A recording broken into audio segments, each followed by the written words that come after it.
Welcome to NCSS Here for You. Since 1958, Northwestern Counseling and Support Services has been providing access to high-quality services which promote healthy living and emotional well-being to the residents of Franklin and Grand Isle counties. Over the years, as the needs of the community have changed, so too have the programs and services that we make available to assist children, adolescents, adults, families, and seniors. We take our role in the community seriously and strive to provide the highest quality services. According to Eric Erickson, a noted developmental psychologist, every person must pass through a series of 8 interrelated stages over the entire life cycle. NCSS provides a continuum of services to meet the needs of individuals who at any point seek assistance. NCSS's purpose is creating a stronger community, one person at a time. Now, let's get to today's show. I'm Joe Halco, Director of Community Relations for Northwestern Counseling and Support Services, and welcome to another episode of NCSS Here for You. Each month in this program, we discuss a human services topic, and we do that with staff from one of our 3 direct service divisions.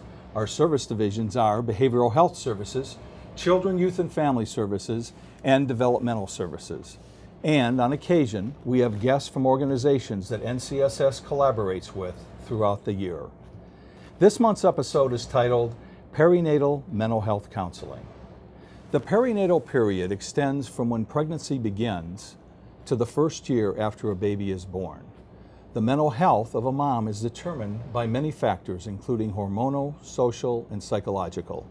Mental health conditions are often associated with times of stress or change in our lives. Perinatal mental health is about the emotional well-being of pregnant women and their child, partner, and families. To discuss this subject in greater detail, I'm pleased to introduce this month's guests, and they are Heather Wilson, NCSS Early Childhood Support Team Leader, Jessica Duez, NCSS Early Childhood Specialist, and Anna Gabbery, Supervisor of the NMC Family Birth Center. I'd like to welcome all of you to the show, and thank you. Really looking forward to this discussion today. So let's begin with, what is your program? Well, the program, it was actually just barely named. It's been in existence for a couple of years as a pilot, Perinatal Mental Health Counseling. And it's a unique counseling option for mothers either during pregnancy or in the first year postpartum, where a therapist, a counselor, Jess, can go straight to the home and provide services for them there. Now, is this just for postpartum depression? It's not the only thing that it's for. I think many people in our community are very familiar with the phrase postpartum depression, and it's a little bit misleading because when we talk about maternal mental health, it's much larger than just the period after delivery or birth. So when we say perinatal, you talked about this just a few moments ago, it covers the pregnancy period as well. So we see a variety of different mental health conditions that could be in need of treatment during the perinatal period. So depression is one, anxiety is another really big condition, obsessive compulsive disorder or OCD can develop, or PTSD sometimes after traumatic birth or delivery experiences, or bipolar disorder that could be triggered based upon, those hormonal changes and a variety of other stressors. So depression and many other things. And I would imagine that depending on an individual circumstances, there may be someone who is a mom or a mom-to-be who has never encountered any of these mental health conditions in her past. Mm-hmm. But because of the fact that all of a sudden she is pregnant, it has really been cause for a whole different change in the dynamics in her body. Yes, some of the referrals we receive, some of the mothers that we hear about or have learned about, it is their first time experiencing these symptoms, and many times it's shocking, it's surprising. These are mothers that have really looked forward to their pregnancies, really look forward to their growing families, and instead of experiencing all of the joy that they were looking forward to, they had these troubling symptoms. But we want them to know that we're here to help. Mm-hmm. For some mothers, they do have a history of mental health difficulties. Maybe they've had depression in the past or struggled with anxiety, and those would be risk factors. And those moms sometimes may have a pregnancy that's healthy and without any difficulties, but they could develop some of these symptoms as well. Mm-hmm. Now, I know we've talked a little about this, but who is it for? This program is intended for pregnant or postpartum mothers in Franklin and Grand Isle counties. This can be for like a first-time mom or an experienced mother, and I think it's just really important. Every child's birth journey is different, and every mother reacts differently to it, so it's just to kind of support everyone in their experience. I think the important thing you said, Jessica, is Franklin and Grand Isle counties. I think correct. sometimes people tend to wonder, what does Grand Isle County fit in the scheme of things, but it is all inclusive of the two-county area, It is. which both NCSS and NMC cover as far as catchment area. And Jess is great. She'll go out to homes, and it's a very rural area, and coming with a newborn baby, traveling all the way out to a therapist's office can be quite challenging, so it's a nice fit. And I also know that transportation can sometimes be a barrier because we don't have a great public transportation system, or not great, but it sometimes can be challenging. Sure. And so this way it can be just kind of a convenience too for not having to navigate the public transportation system. And you're right. I mean, the fact of the matter is, because of the ruralness of the area, transportation is an issue for many. Now, how did this program develop? I like to say that it all started with a nurse, and her name was Lisa. Lisa was a nurse who worked for Franklin County Home Health Agency. And Franklin County Home Health Agency, they have a program called Nurse Family Partnership, where they go out and they provide services and education and parenting and childbirth information for first-time pregnant moms. And they work with those mothers up until the child turns 2. And Lisa, as part of that program, she started screening all of the mothers for mental health conditions using a screening tool Anna's going to tell you a little bit about later, and realized that she was getting really high numbers and started to talk about more counseling options for these moms that maybe weren't going to pick up the phone and call NCSS and schedule or come in for an appointment, or didn't have another therapist that they could see. So she started those conversations, met with myself, met with some individuals at NCSS. We brought in some folks from the hospital, Northwestern Medical Center, and we looked at creating a new program through NCSS as part of our integrating family services to pilot this new service to see if there was some interest and to see if we could increase screening in our community and gather new referrals. So it all started with that nurse, and we did a 1-year pilot that went really well. And at that time, our referrals mostly came from Franklin County Home Health Agency. And since then, we had this search for a while, trying to find a full-time person. It was a little tricky. And then we were all a little surprised. Jess Dewis already worked for us at NCSS, and we decided she was a perfect fit to make this a part of her position with us to do the counseling. So she's now she's now providing that service for us. And right now, I think the majority of referrals are coming from the hospital as a result of their screening. So. You know, what's interesting about hearing all of you talk is the fact of so many times people think that an organization provides services, and it's kind of in a neat little box. This is another great example of a program, though, that's collaborative among a variety of organizations throughout this two-county area. And once again, I think that a lot of times people think that something has to be, it's all or nothing from one organization. But this is a great example of collaboration with other community partners as well. Yeah. Now, how is this type of counseling different? I think a lot of times when people think of counseling, they think of the office or a clinic or someplace that you have to go to. And the unique part of this program is that it's offered in the home, but it depends on the mother's comfort level. So if she prefers coming to the office, or she prefers meeting in community location, we can do that, but it's primarily offered in the home. And it focuses on the perinatal period, and so that's why it goes up to 1 year postpartum. And there's a huge emphasis on building and using the mother's social supports, whether it's like her partner, whether it's the child's father, or whoever she identifies, and incorporating them into the treatment. I'm also receiving training from the Postpartum Support International, which is an organization that provides screening tools and other sorts of tools to help better women and to help increase their mental health. And the counselor is really connected to the early childhood system, and like we talked about, collaborates really well with other community partners like Franklin County Home Health Agency, Northwestern Medical Center, obstetrics, pediatricians, Vermont Department of Health, and there's like many other ones, but it's kind of enmeshed in kind of this community organization to help really provide a wrap around mothers in the community. When we were developing the program with the Nurse from Home Health and looking into research, Postpartum Support International, PSI, is a group that, an organization that kept coming up in discussion, and they have this really great curriculum called Components of Care that's really comprehensive, screening, developing support groups, therapy, all sorts of information. They had information regarding prescriptions for mothers who maybe are pregnant or breastfeeding. So it's a very big, encompassing program. Now, I know we touched a tad on this, but where do referrals come from? How many different areas can be referral sources for this program? So this is one of my favorite parts about this program, is really a referral can come from anywhere. And like you mentioned, we have such collaborative efforts in the community related to this topic. So a lot of the referrals come from us on the birthing center. We screen patients regularly after delivery through labor and the 2 to 3 days that they stay with us. Our OB providers also provide referrals. Our pediatric providers provide referrals. Your home health agency can provide referrals. Department of Health, WIC nurses can provide referrals. Basically, even a significant other, a grandmother, a grandfather, anybody that's concerned and has a discussion with the mom and the family can really make the referral. And the ease of access has just been phenomenal. And being able to reach out to your team and say, hey, I have this mom, she needs help, and the response has just been great from your team.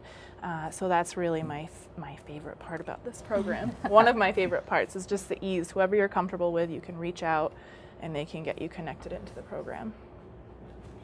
So from a referral standpoint, though, are there a lot of ways that these individuals would get to know the program, or, you know what I mean? What would that initial source of the referral be for someone? Yes. And how are they aware of the program? I guess right. maybe So, it's a better way to... initially, I guess, from my point of view, being on the birthing center, we screen patients, they may show some risk, and we start having conversations with the family about how transitions can be hard. And we open it up, even prenatally, I should go back. We start talking about it in our Healthy Beginnings programs with the OB providers and talk about how transitions can be hard. And we have this great program through NCSS. Please let us know if you want us to reach out. Or my nurses on the birthing center will flag somebody as being at risk and will personally reach out to your team and make the referral. It's really easy. Yeah. Now, Anna, you mentioned screening. Yes. What screening tools are used? So primarily at our organization, we use the Edinburgh postnatal screening tool. We're beginning to standardize that within the organization, and this is a really easy screening tool. Basically, it's a 10-question tool versus like a 50-question tool, so this one's great. And it's a 10-question tool that should be done privately with the mother.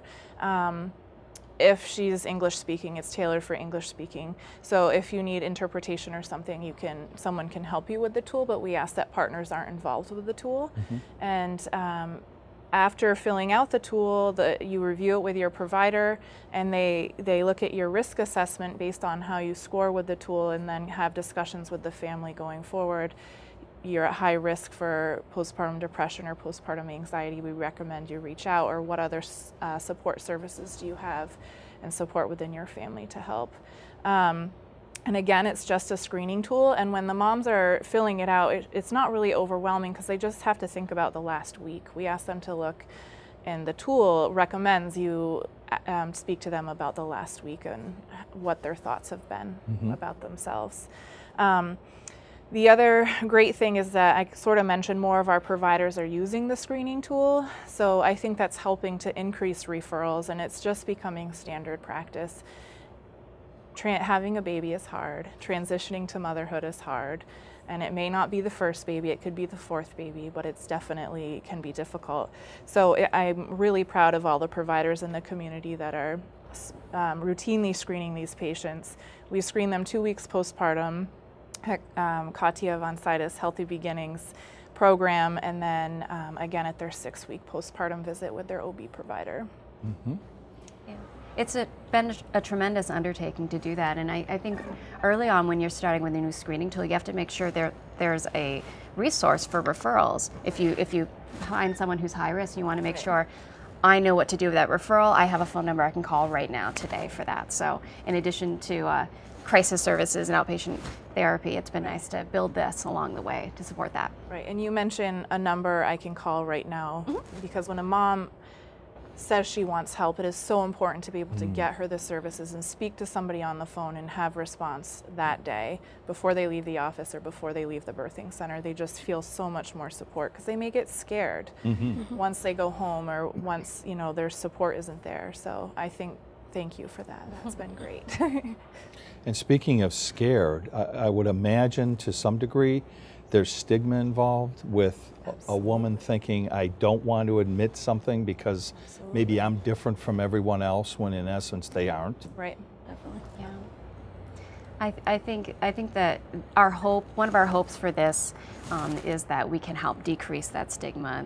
That even if you are looking forward to this is something you've dreamed about, you're really quite happy about it, that these conditions, they can surprise you. You may not be ready for them, but it's not a statement about you as a mother and your abilities or your love for your baby. That it's something that you can get treatment for. Now, how do you support mom's wellness? Well, there is a variety of different techniques that I use. The first one, and Anna mentioned this a little bit, is just validation. I mean, it's really hard when you have this newborn, and whether you're, first-time mom or whatever, just trying to care for this little life and trying to balance everything else in your life is really challenging. So just validating and supporting in that way.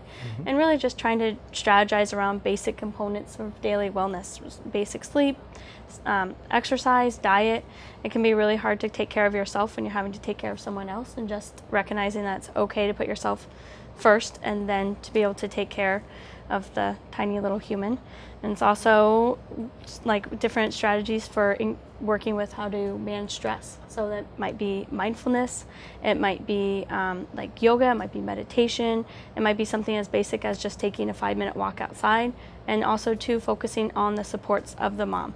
Who can you pull in for an afternoon so you can go take a shower, or who can you have if you just need like a couple hours to just take a nap, and just really focusing and on building those positive social supports. Now, what other supports are there from others? So there are actually a lot of great resources in the community and collaborative efforts that I'm so proud of.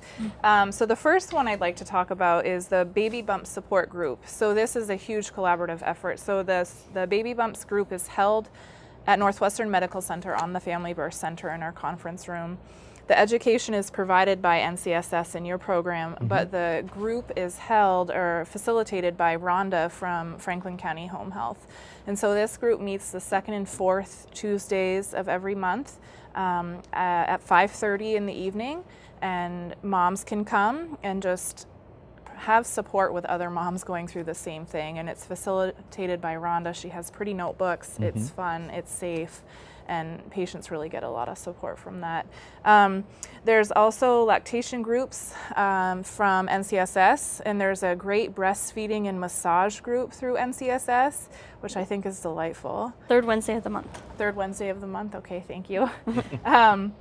And then there's just plain old nursing that can happen through like nursing visits through Franklin County Home Health, and just by having that nurse come to your house, and which is similar to what Jess does, they can weigh the baby, measure the baby, and just have that person to validate you, to tell you you're not crazy. Like, it's just hard becoming a mom.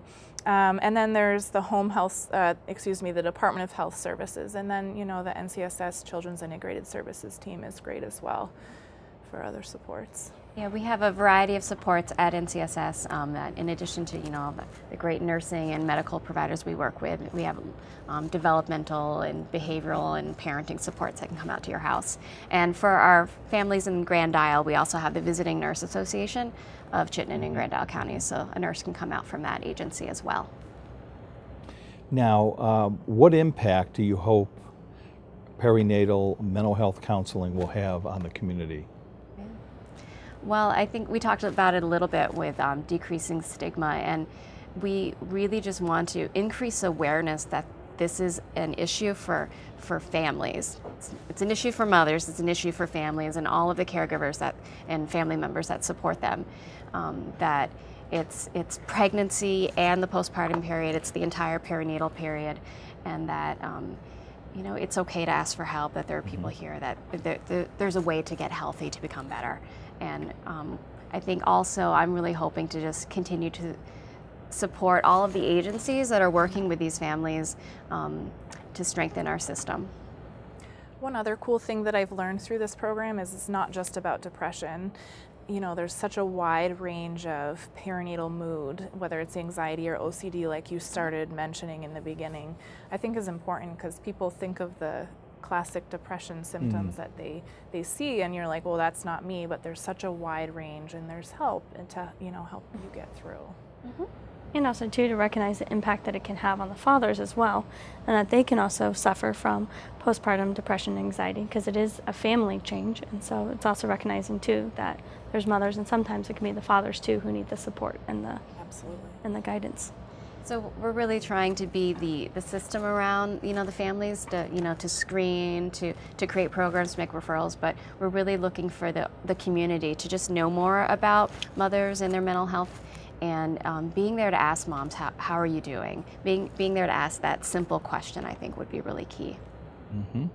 Now, Jessica, you mentioned, about the dads and what have you. Let's talk a moment about, you have the mom, who certainly is perhaps struggling on her own, but the dad or the partner, and what about when there might be other children in the family as well? So now a child or two children realize that there's going to be another little one in the family, and maybe all the attention's not going to be on them. I mean, all these different dynamics at play. How does all that play out in this program as far as being able to assist? And so that's a great question, and I think that's where integrating family services comes into play.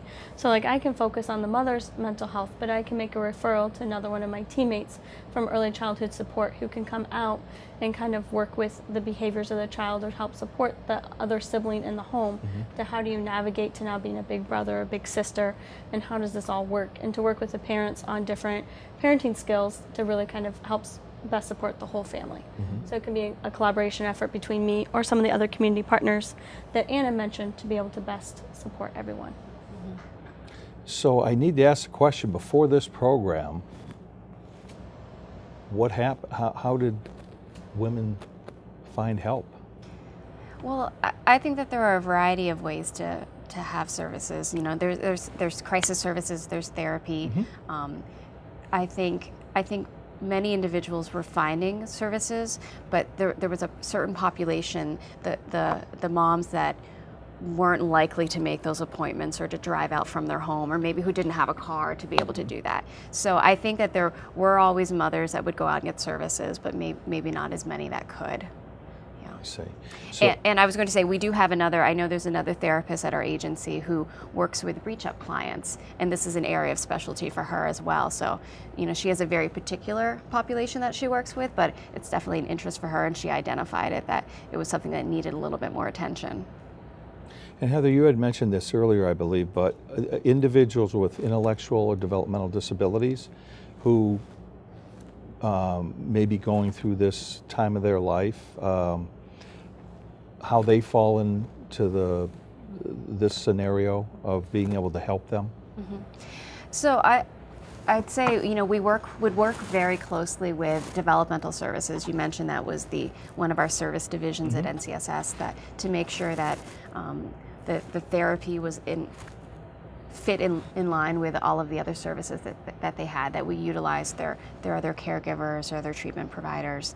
I don't know that we've expanded our program into that area yet with that population, but we would be willing to do that. We would just want to partner with developmental services to make sure we are attuned to everything that needed to be addressed.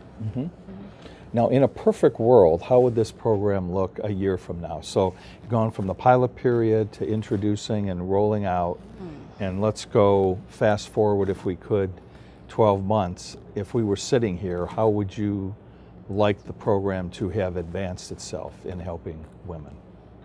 Well, I think one of the first steps that we've already taken is the partnership between like NMC and NCSS. And so I think that's really important to be able to capture women when the symptoms are first starting rather than down the road when things maybe have been exacerbated. So I think just to continue in that and just to continue to partner with Franklin County Home Health to really just kind of capture and support all the mothers that we possibly can. And I would love to see our collaboration grow, and even maybe, I'm getting creative now, have you come and see our moms prenatally in a Healthy Beginnings visit or something, so they can have a face to put with the program and know that they can remember somebody to reach out to if they need help. I think And that also, would be cool. ideally is to maybe grow the program as well, because right now the number of slots is limited. We have a limited referral. But with it being just up to 1 year postpartum, the nice thing is there's always movement. So it's not like the same population will stay there for a long period of time. And so it's nice too that as women are supported and then as it continues, then maybe more referral spots will be able to be available. So if anyone's interested in calling direct, who do they call? What's the number? Our main number works for that. It's 524-6554, and you can make a referral that way. And Jess Dewis is the therapist that would get the referrals. We get the referral. Okay. Okay. Well, believe it or not, our time is up this month, and I do want to thank my guests, Heather Wilson, Jessica Dewis, and Anna Gabbery, for being on the show today and sharing their insights on the perinatal period in a mom's life and potential mental health counseling that may be required. I also want to thank you, the viewer, for spending time with us again this month. You can learn more about NCSS and all of our programs and services by logging on to ncssinc.org. I'm Joe Halco, and I'll be back next month with another episode of NCSS Here for You. This has been another episode of NCSS Here for You. We hope that you found today's discussion informative and educational. Since 1958, Northwestern Counseling and Support Services has been providing access to high-quality services which promote healthy living and emotional well-being to the residents of Franklin and Grand Isle counties. Over the years, as the needs of the community have changed, so too have the programs and services that we make available to assist children, adolescents, adults, families, and seniors. Thanks once again for tuning in this month. NCSS's purpose remains creating a stronger community, one person at a time.